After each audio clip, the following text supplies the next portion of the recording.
A próxima pergunta agora é: mas por quê? Por que Jesus precisava morrer para que nós fôssemos perdoados? Essa é uma dúvida muito comum entre muitas pessoas. Por que Jesus precisava morrer para que nós fôssemos perdoados? Eu vou fazer um monte de questionamento aqui, depois eu vou desatar o nó.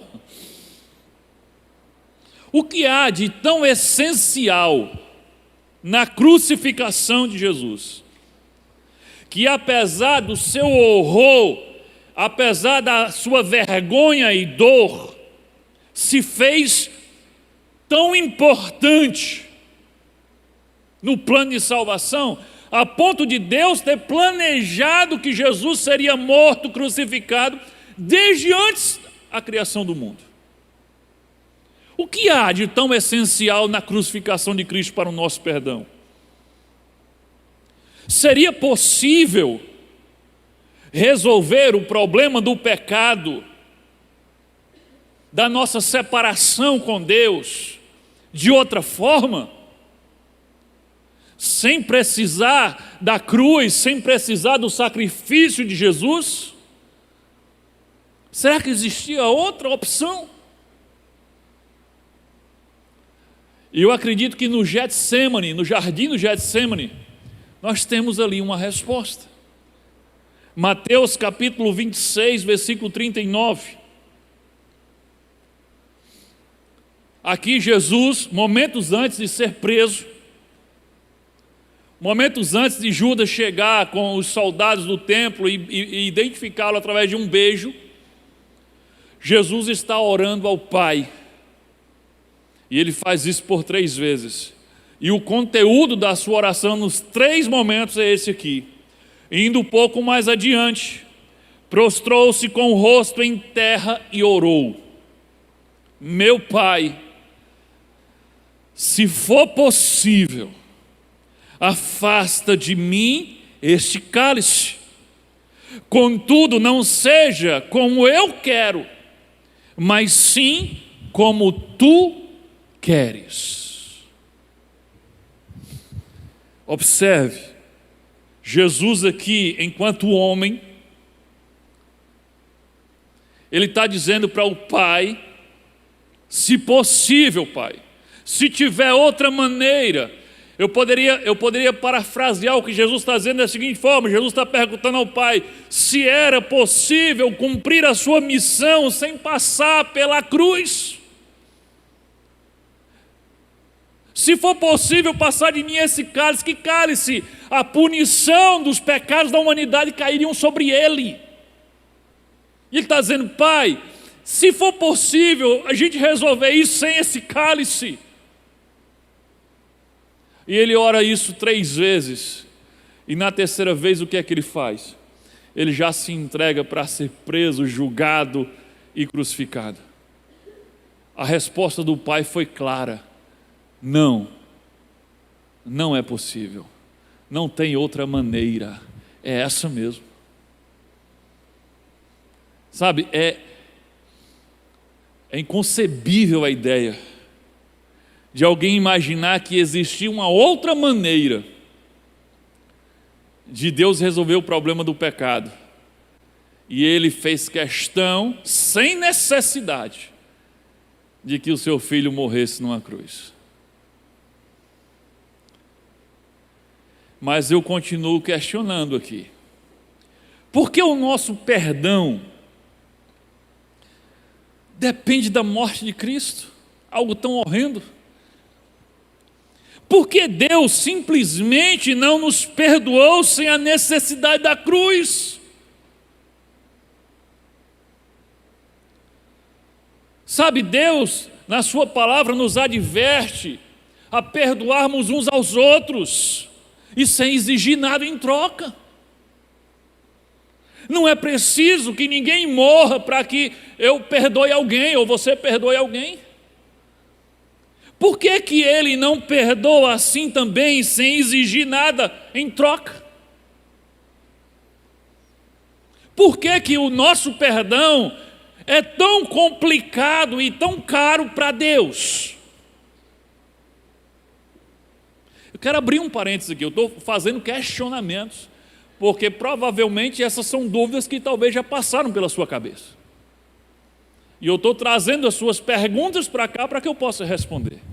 Mas eu quero abrir um parênteses aqui. Entenda, o perdão, o nosso perdão, ele é complicado e caro para quem? Para Deus. Ele é caro para quem? Para Deus. Não esquece isso. Ele não é caro para você. Ele é de graça para você. Eu não sei porque que a gente reclama, né? Ah, por que precisou da cruz? Não foi você que teve que ir para a cruz, por que você está reclamando? Mas vamos continuar nessa linha para a gente resolver, desatar esse nó. Por que é tão complicado e tão caro para Deus nos perdoar? Querido, se você imagina que Deus poderia nos perdoar simplesmente como nós podemos perdoar uns aos outros, é porque você não entendeu a seriedade do pecado. Você não entendeu a gravidade e o peso do pecado. Assim também como você não compreendeu a santidade, a majestade e a justiça de Deus. Você não tem noção dessas coisas se você acha que Deus simplesmente poderia nos perdoar sem precisar da cruz. Entenda, Deus é santo. Você não faz ideia do que significa isso em relação a Deus. Deus é santo, Ele é perfeito, Ele é separado completamente de todo o mal. Ele não pode. Você já ouviu isso em relação a Deus? São poucas vezes que você pode usar a expressão não pode para Deus. E a expressão não pode para Deus é usada quando Ele não pode negar a si mesmo, quando Ele não pode ir contra a sua própria natureza, quando Ele não pode negar quem Ele é. Deus é santo e Ele não pode conviver com o pecado. Isso é contra a natureza de Deus. Olha o que diz Abacuque, capítulo 1, versículo 13. Falando de Deus assim: teus olhos são tão puros que não suportam ver o mal. Não podes tolerar a maldade. Querido, entenda, aqui tem duas expressões: não suportam. Os olhos do Senhor não suportam ver o mal, e diz não pode tolerar. Ele não pode tolerar a maldade. Não suportar é muito mais sério do que não querer. Aqui não está dizendo os teus olhos não querem ver o mal. Não. Aqui está dizendo os teus olhos são tão puros que eles não suportam ver o mal. Eles não podem tolerar. Aqui tem a ver com a natureza de Deus, que não suporta o mal, não suporta a injustiça. E o que é o pecado? É o mal, é a injustiça, é a rebelião. Olha o que diz Isaías 59, versículo 1 e 2. Vejam, o braço do Senhor não está tão curto que não possa salvar. Está dizendo, o problema não é que Deus está com um problema no braço que não pode salvar vocês, não. O seu ouvido tão surdo que não possa ouvir, o problema não é que o ouvido de Deus está surdo, não, gente. Aí ele vai dizer qual é o problema. Mas as suas maldades separam vocês do seu Deus. Os seus pecados esconderam de vocês o rosto dele, e por isso ele não os ouvirá. Deus não está com problema no ouvido. Deus não está com problema no braço que não possa ouvir vocês, que não possa salvar vocês. O problema é o pecado de vocês. que separaram, afastaram. Lembra do abismo que eu falei que existe entre nós e Deus? O pecado, ele separou vocês de Deus e fez com que vocês se ausentassem da face dele, e por isso ele não pode ouvi-los. Queridos, isso está falando sobre a santidade de Deus, sobre a impossibilidade de um Deus santo conviver com a injustiça do pecado.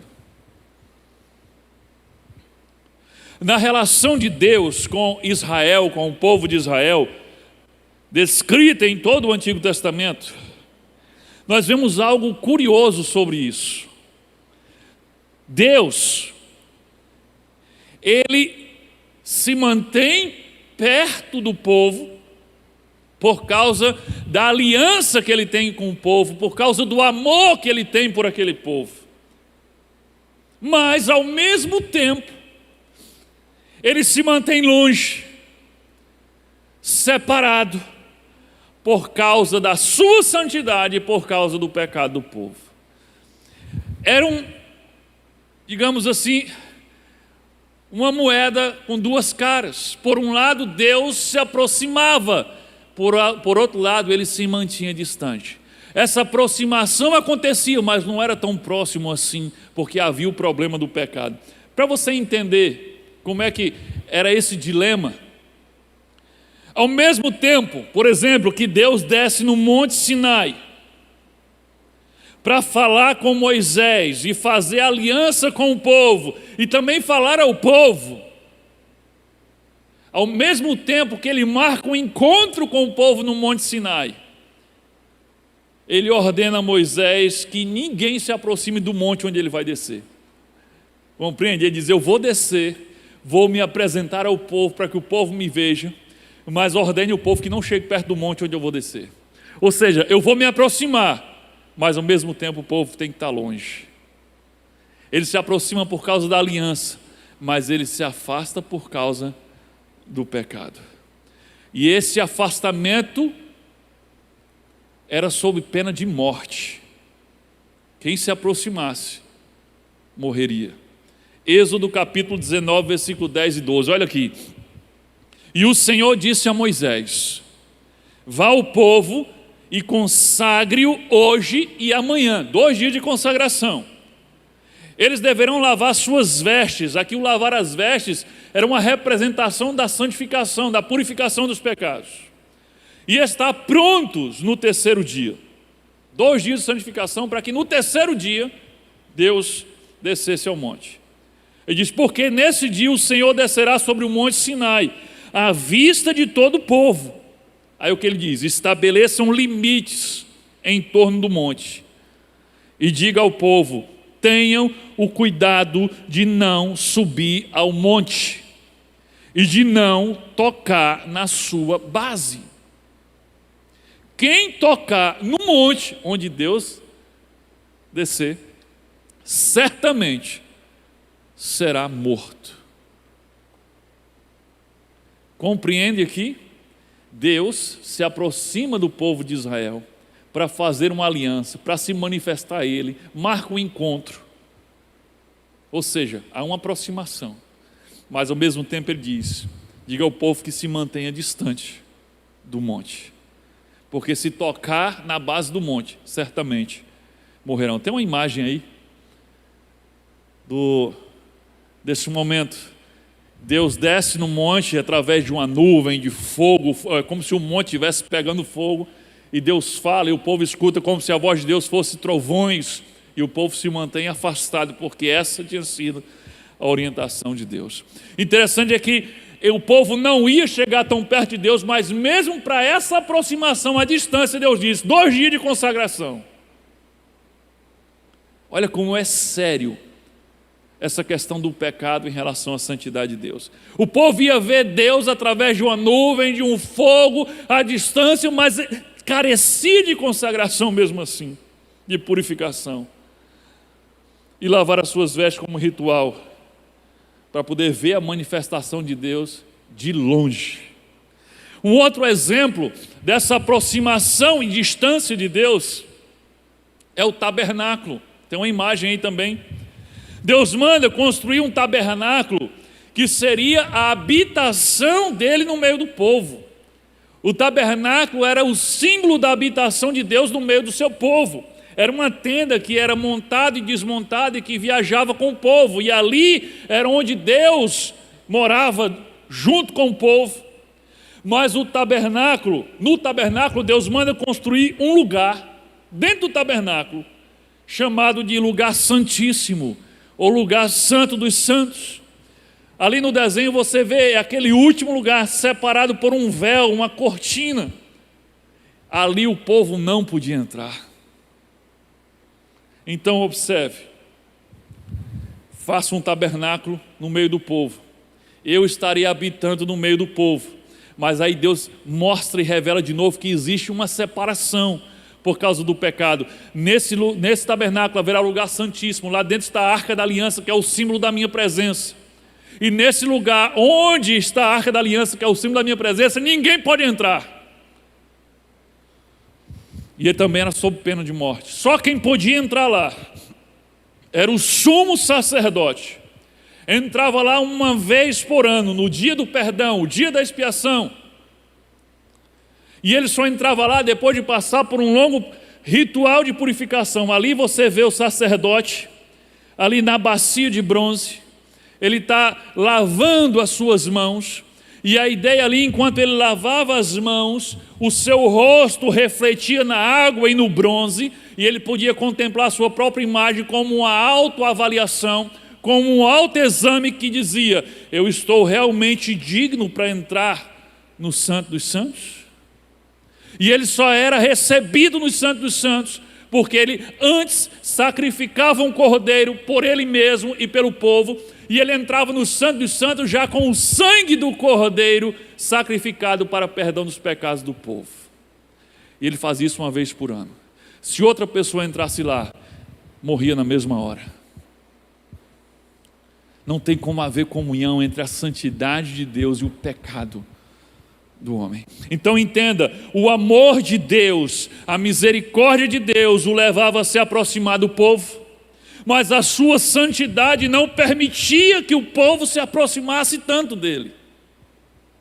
Havia sempre uma distância. Entenda, a separação entre nós e Deus causada pelo pecado não é fruto de um capricho de Deus.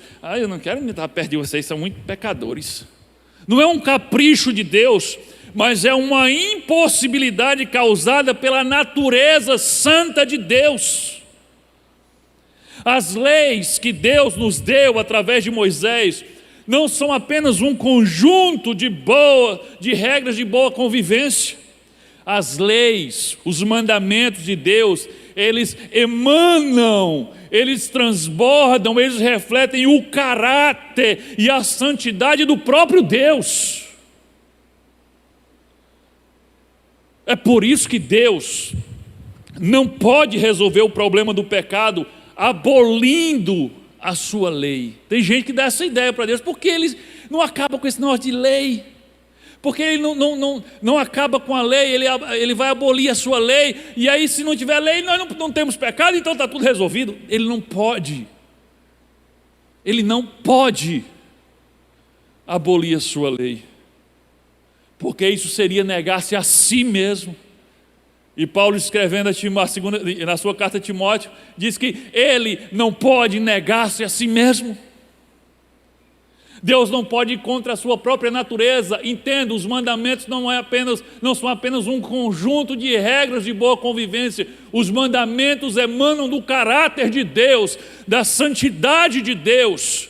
Negar a sua lei, abolir a sua lei, seria negar a sua própria natureza. É por isso que transgredir as leis de Deus é algo tão sério.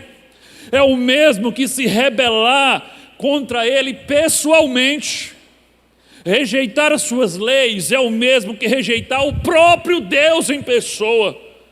Por isso que o pecado na Bíblia é retratado como uma ofensa direta a Deus, uma ofensa à natureza de Deus, uma ofensa ao caráter de Deus. Quando Davi adultera, Ele sabia que tinha pecado contra aquele marido traído, contra Urias, contra a família de Batseba, mas quando ele chega para Deus, ele diz: Senhor, eu pequei contra ti. Todo pecado é uma ofensa direta contra Deus, contra o caráter de Deus, contra a santidade de Deus. Queridos, fazemos várias perguntas, como fiz aqui, questionando sobre o perdão de Deus, porque é tão complicado. Mas a pergunta que deveríamos fazer não é porque Deus acha tão difícil nos perdoar. Não é essa a pergunta que deveríamos fazer. A pergunta que deveríamos fazer é: como Deus ainda acha possível me perdoar? Essa é a pergunta. Como é que Deus ainda acha possível me perdoar? Deveríamos perguntar: como um Deus justo, santo, perfeito, onipotente, onisciente, sabe dos meus pecados, sabe das coisas ruins que eu cometi, sabe das coisas terríveis que pensei e falei, e não me exterminou ainda.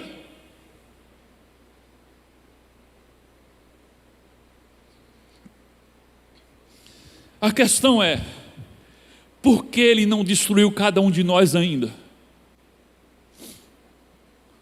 Por que Ele permite que continuamos a ter esperança de salvação, apesar dos nossos erros, pecados e ofensas cometidas contra Ele?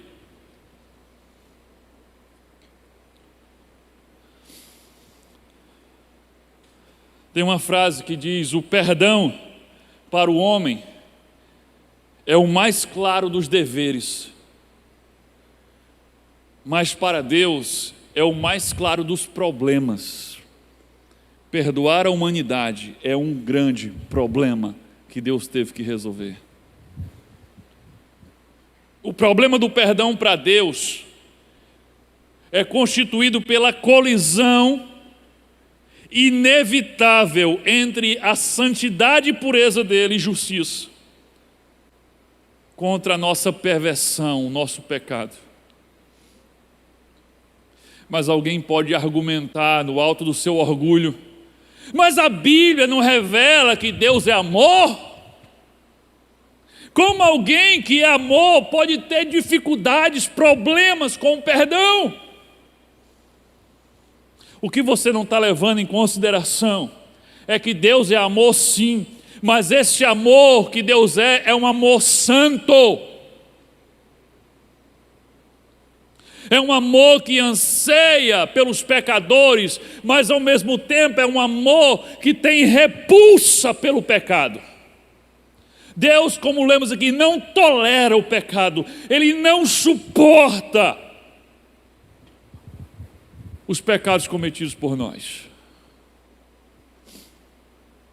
Em Apocalipse, Jesus, eu não vou botar o texto na tela, você que conhece esse texto, até você que nunca leu a Bíblia já ouviu falar desse texto. Mas em Apocalipse, Jesus, ele ilustra bem essa realidade, dessa repulsa que Deus tem em relação ao pecado, dessa não tolerância que a natureza de Deus tem contra o pecado. Quando ele fala à igreja de Laodiceia, e ele diz: seja quente ou seja frio, porque o morno eu vomito. Querido, vômito. A não ser que você provoque o vômito botando o dedo na garganta. O vômito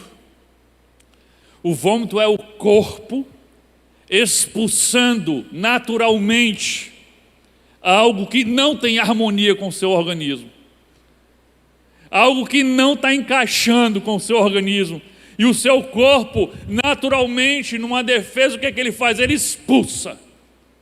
Não é assim que acontece o vômito? O vômito é espontâneo, ele é natural, é o seu corpo expulsando para fora de você aquilo que não tem harmonia com o seu organismo. É essa ilustração da santidade de Deus em repulsa ao pecado. Não é que Deus diz: não quero ficar convivendo com vocês, não, que vocês são pecadores. Não. Deus não pode conviver com o pecado. Deus tem repulsa com o pecado. A natureza de Deus vomita o pecado, porque não tem harmonia com ele. Como poderia então Deus expressar o seu santo amor? Como poderia perdoar pecadores depravados como nós, sem comprometer a sua justiça e a sua santidade? Como Deus poderia ignorar o pecado e conviver conosco, sem ir contra a sua própria essência santa? Como Ele poderia ser salvador e justo ao mesmo tempo? Esse é o problema que Deus tem que resolver aqui. A única forma de Deus ser justo e ao mesmo tempo salvador era a cruz de Cristo. Na cruz, a misericórdia e a justiça divina foram igualmente expressas.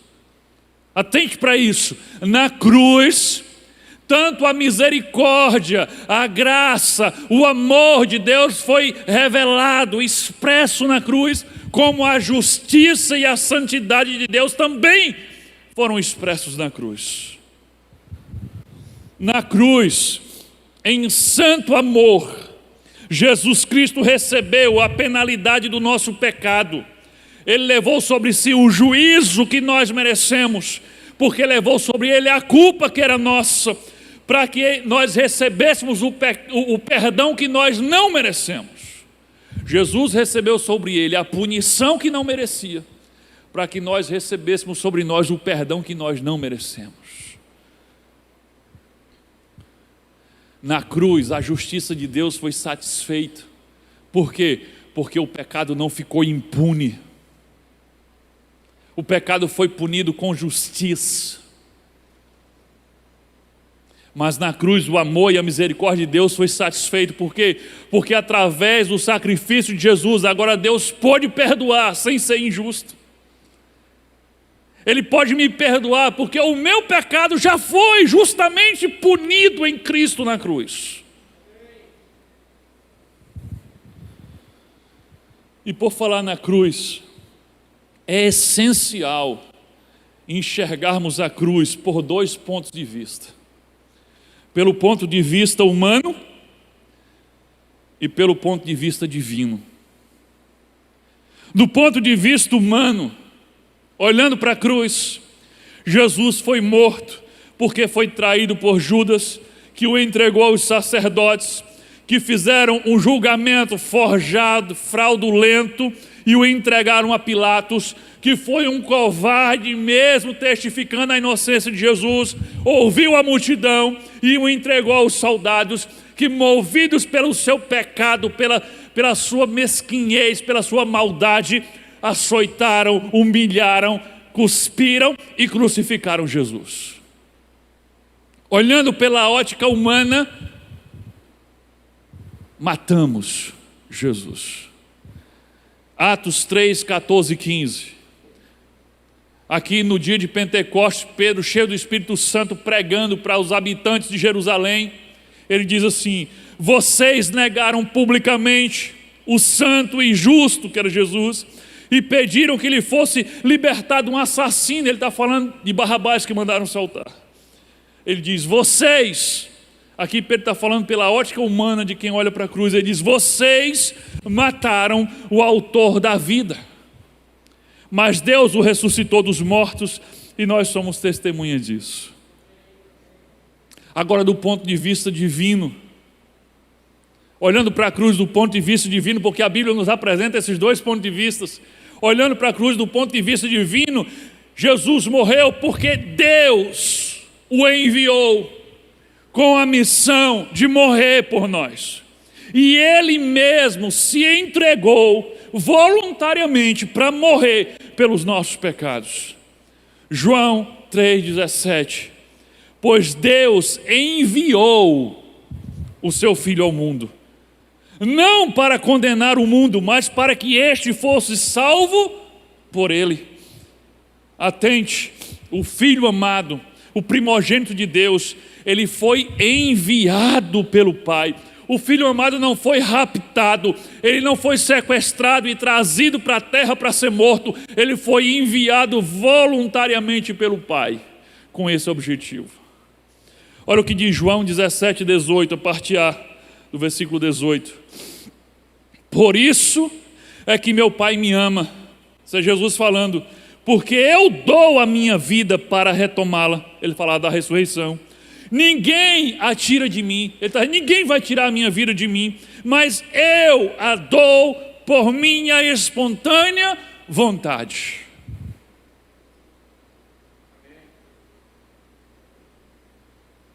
Então entenda, pela ótica divina, quem segurou Jesus na cruz não foram os pregos,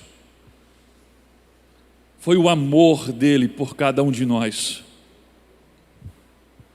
Quem pendurou Jesus na cruz não foram os romanos, mas foi o próprio Pai que o entregou e o enviou como sacrifício pelos nossos pecados. A cruz era necessária, porque nela se satisfez o amor, a misericórdia de Deus, a santidade e a justiça de Deus ao mesmo tempo. Amém? Terceira pergunta: o como? Como a morte de Jesus nos salvou?